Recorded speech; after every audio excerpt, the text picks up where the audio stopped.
Bismillahirrahmanirrahim. Assalamualaikum warahmatullahi wabarakatuh.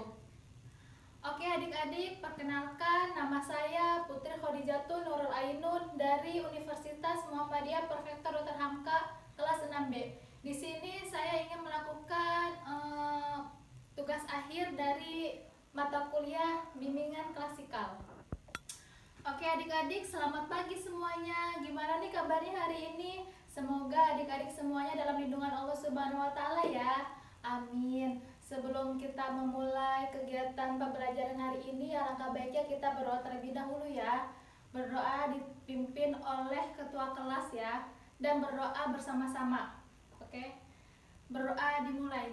Bismillahirrahmanirrahim.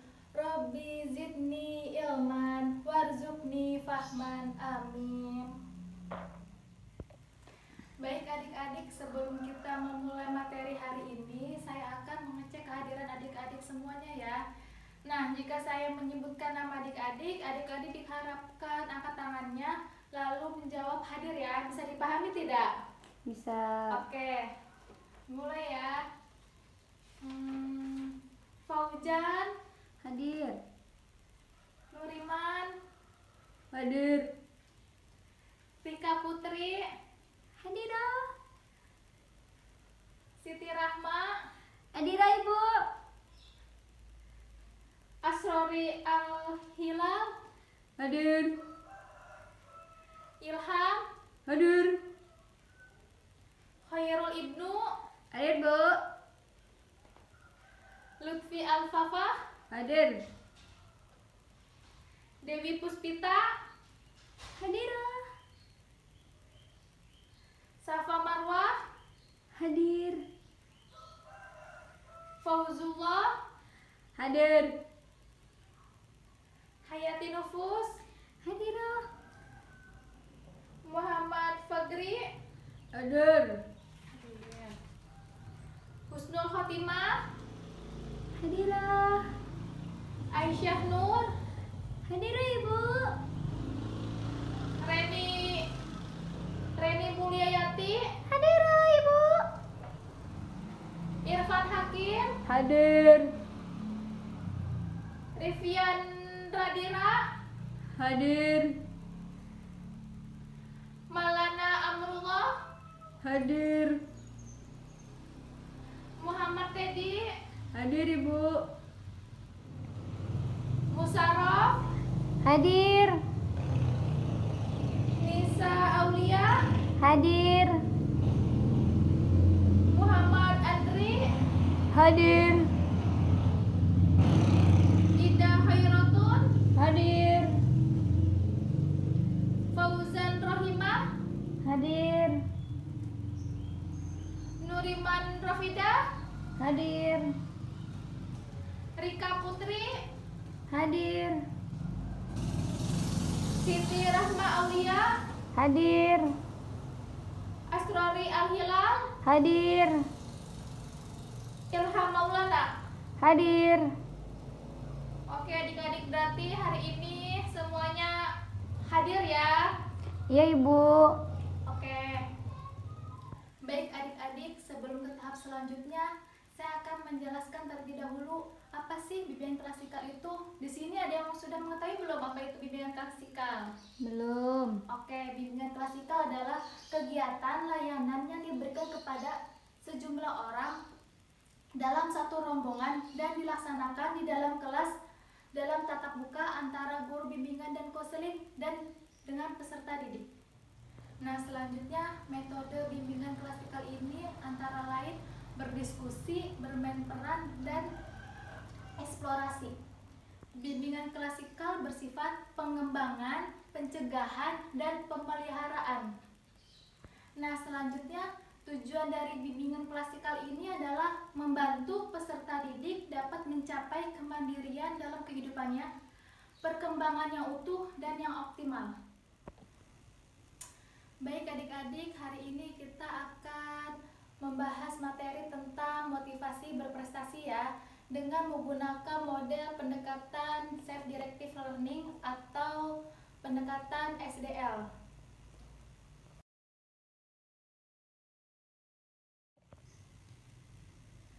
Nah, tujuan dari layanan SDL ini yang pertama, siswa dapat terlibat aktif dalam proses layanan yang diberikan. Yang kedua, toleran terhadap proses pemecahan permasalahan yang berbeda dan kreatif. Yang ketiga, agar siswa mampu merespon arah suasana kejadian. Yang keempat, agar siswa mampu mencari informasi yang berkaitan dengan materi motivasi berprestasi. Yang kelima, agar siswa mampu bekerja sama dalam kelompok. Lalu yang keenam, yaitu agar siswa mampu mengemukakan hasil diskusi kelompok. Lalu yang terakhir adalah yang ketujuh, yaitu untuk mencegah siswa tidak memiliki potensi untuk meningkatkan motivasi berprestasi. Selanjutnya yaitu ada topik pembahasan. Nah, di sini topik pembahasannya itu ada 5, yaitu yang pertama pengertian dari motivasi berprestasi, yang kedua jenis-jenis motivasi berprestasi, yang ketiga aspek motivasi berprestasi, yang keempat ciri-ciri yang memiliki motivasi berprestasi yang tinggi, lalu yang kelima adalah meningkatkan atau menumbuhkan motivasi berprestasi. Selanjutnya ada pengembangan kehidupan efektivitas sehari-hari. Yang pertama, agar siswa memiliki motivasi berprestasi yang tinggi. Yang kedua, agar siswa memahami motivasi berprestasi yang dimilikinya. Yang ketiga, siswa dapat menumbuhkan motivasi berprestasi di dirinya. Selanjutnya ada penanganan kehidupan efektivitas sehari-hari terganggu. Yang pertama, untuk menghindari siswa yang tidak memiliki motivasi berprestasi. Yang kedua, untuk menghindari siswa ragu dalam memiliki motivasi berprestasi di dirinya. Yang ketiga, siswa tidak menyadari akan motivasi berprestasi yang dimilikinya. Selanjutnya ada sasaran hasil penilaian hasil layanan, di mana di sasaran ini terdapat case, di mana ada unsur-unsurnya yaitu AKURS, yang A-nya acuan, K-nya kompetens, U-nya usaha, R-nya rasa, S-nya sungguh-sungguh. Maksud dari acuan ini yaitu perlunya siswa secara mandiri dalam memiliki motivasi berprestasi. Nah, maksud dari kompetens ini adalah kemampuan untuk meningkatkan motivasi berprestasi yang dimilikinya. Nah, maksud dari usaha ini adalah siswa dapat melakukan cara-cara untuk meningkatkan motivasi berprestasi. Nah, maksud dari rasa ini adalah siswa dapat berpikir positif dalam meningkatkan motivasi berprestasi. Nah, maksud dari bersungguh-sungguh di sini, siswa dapat bersungguh-sungguh untuk menjalankan kegiatan yang dapat menumbuhkan atau meningkatkan motivasi berprestasi yang tinggi. Lalu selanjutnya kehidupan efektivitas sehari-hari terganggu, yaitu menghindari sikap yang menjatuhkan motivasi berprestasi dan tidak menjadi orang yang merugi. Selanjutnya ada ridho Tuhan, bersyukur, ikhlas dan tabah, yaitu memohon kepada Tuhan Yang Maha Esa untuk mensukseskan dalam kegiatan pembelajaran hari ini mengenai motivasi berprestasi. Baik adik-adik, setelah saya menjelaskan apa itu model pembelajaran self-directed learning ini, saya akan membagikan kelompok di kelas ini ya. Nah, pembagian kelompok ini terdiri dari 6 orang kelompok, 6 orang di setiap kelompoknya. Nah, di masing-masing kelompok ini terdapat ketua kelompoknya ya. Nah, pembagian kelompok ini dibagikan oleh ketua kelasnya di kelas ini.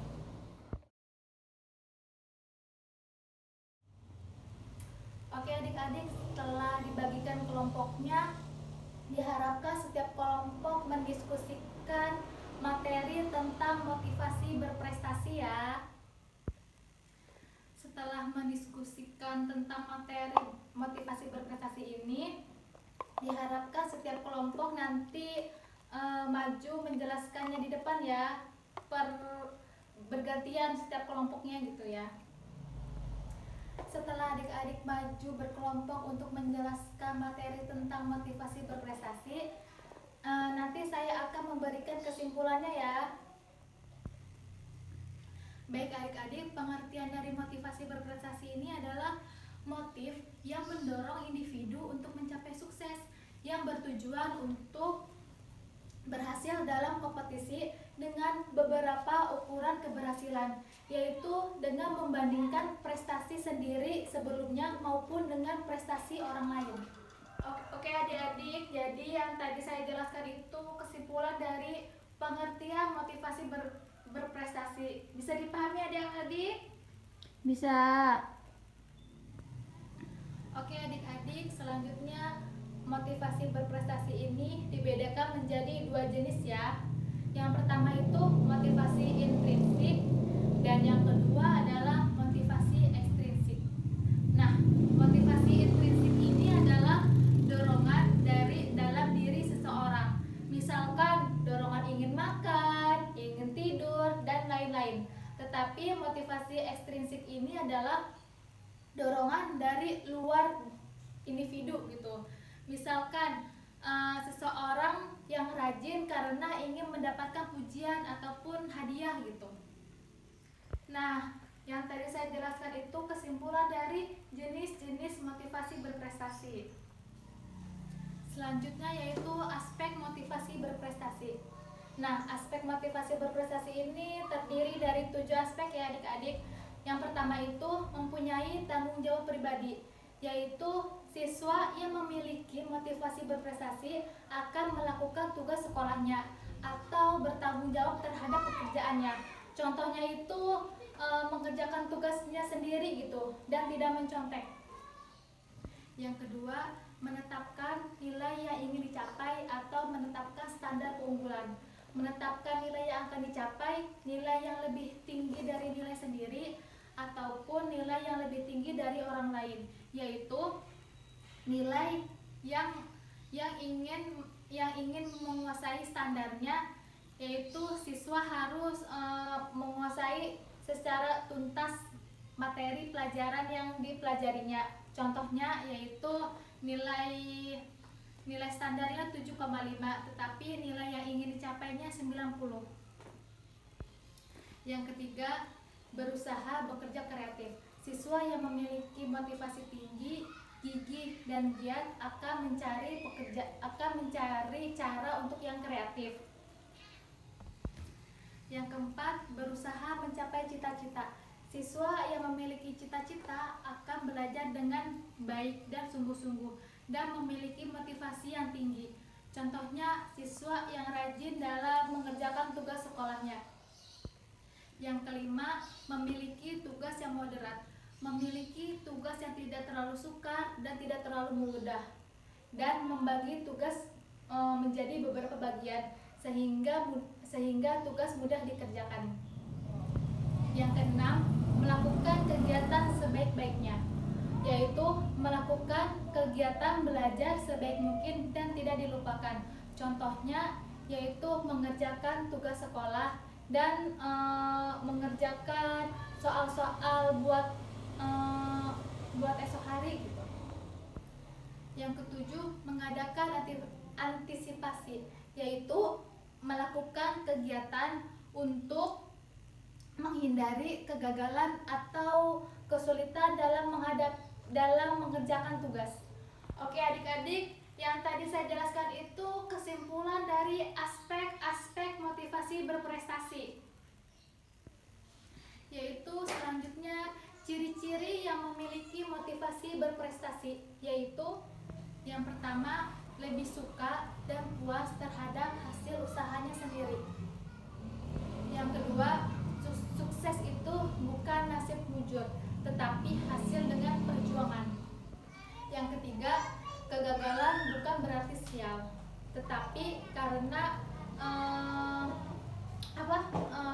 perjuangannya kurang gitu. Yang keempat, memiliki sifat yang kreatif, giat, gigih, dan lebih suka bertindak daripada berdiam diri. Yang kelima, suka tantangan dan memilih tugas yang resikonya realistik dengan kemampuannya sendiri. Yang keenam, selalu mengevaluasi dan mencari umpan balik untuk lebih giat lagi. Nah, adik-adik, jadi yang saya jelaskan tadi itu kesimpulan dari ciri-ciri yang memiliki motivasi berprestasi yang tinggi. Selanjutnya, menumbuhkan motivasi berprestasi. Nah, menumbuhkan motivasi berprestasi ini ada 5 ya. Yang pertama itu menetapkan tujuan. Nah, maksud dari goal setting ini yaitu yakin dan optimislah bahwa kita dapat berubah. Dan memang harus kita berubah untuk mencapai titik maksimum. Yang kedua, susunlah target yang masuk akal. Nah, maksud dari susunlah target yang masuk akal ini yaitu kita harus meningkatkan dalam kurun waktu 2 atau 3 minggu poin dalam seminggu gitu. Yang ketiga, menggunakan belajar bahasa berprestasi. Nah, maksud dari belajar menggunakan bahasa prestasi ini yaitu gunakanlah kata-kata optimis. Gunakanlah kata-kata optimis ini misalkan budaya dalam berpikir, bertindak, dan berdialog.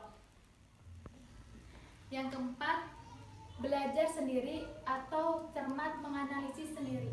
Nah, maksud dari belajar sendiri ini contohnya masih adakah cara untuk berpikir, perilaku, dan kebiasaan kita yang tidak menguntungkan.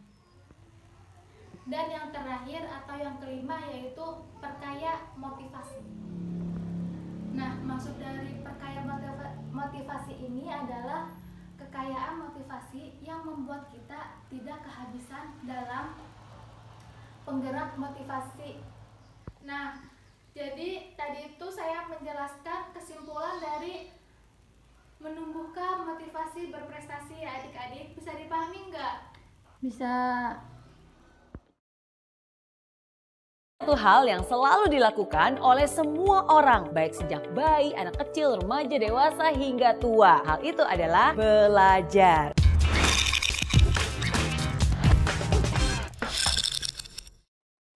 Belajar itu nggak mengenal waktu, nggak juga mengenal umur. Baik di sekolah, kuliah, tempat kerja, maupun sampai tua sekalipun, semua orang harus terus belajar. Karena belajar itu juga bisa mendewasakan kita. Tapi ingat loh, belajar juga nggak boleh sembarang belajar. Belajar juga harus dengan cara yang benar. Ada 5 hal yang harus kamu lakukan supaya kamu bisa belajar dengan cara yang benar. Pertama, mindset yang benar. Sama seperti ketika kamu sebelum berolahraga, kamu kan juga harus melakukan pemanasan dulu nih. Sama juga dengan belajar. Sebelum belajar pun harus ada yang dipersiapkan terlebih dahulu. Yang harus dipersiapkan adalah mindset atau cara berpikir kita. Pikiran kamu harus dibenarkan dulu nih. Bagikan gelas kosong yang siap menerima, bagikan spons yang siap menyerap. Pikiran kamu juga harus terbuka. Jangan belum apa-apa udah antipati duluan. Jangan belum apa-apa kamu sudah memblok dan bilang, udah tahu, nggak perlu, ini kan caranya beda. Kalau komentar kamu seperti itu tuh, kamu juga nggak akan bisa untuk menerima semua pembelajaran yang akan masuk ke dalamnya. Kalaupun mungkin ada yang berbeda, jangan ditolak dahulu, tapi harus dicerna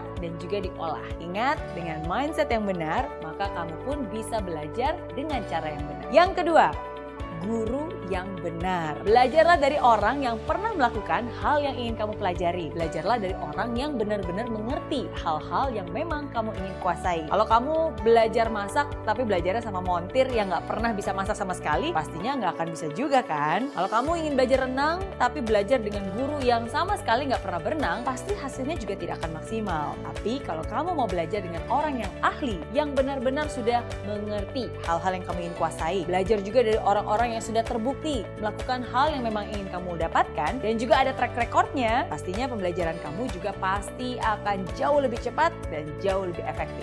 Yang ketiga, waktu yang benar. Belajar itu juga butuh yang namanya waktu. Nggak bisa nih semua dikebut dalam semalam. Walaupun emang sih ada istilah SKS alias sistem kebut semalam. Atau istilah the power of kepepet.